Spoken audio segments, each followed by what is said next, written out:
এটা একটি ইঞ্জিনের আন্ডার গিয়ার, অর্থাৎ ইঞ্জিনের তলদেশ, যেটা আসলে আমরা ট্রেন চলার সময় দেখতে পাই না, কিন্তু আমরা যে জায়গাটিতে এসেছি ইঞ্জিনের তলে আসলে কি থাকে সেটা একটু আপনাদেরকে আজকে দেখাতে চাই। দেখতে পাচ্ছেন যে নানা রকম যন্ত্রপাতি এটি শেডে নেওয়া হয়েছে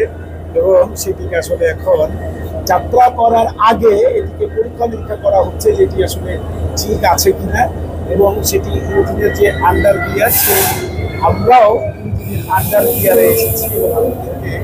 দেখাবো যে ইঞ্জিনের আন্ডার গিয়ার ইঞ্জিন চালু হওয়ার আগে, ট্রেন ছেড়ে যাওয়ার আগে এটি আসলে কত ধরনের কাজ থাকে এবং মিস্ত্রিরা কিভাবে সেই কাজগুলো সম্পূর্ণ করে আপনার যাত্রা নিরাপদ করার জন্য তারা আসলে চেষ্টা করে। ট্রেনের হচ্ছে আন্ডার গিয়ার এবং হচ্ছে যে এটিকে শেডের মধ্যে রেখে সেইভাবে এটিকে আসলে ছাড়ার আগে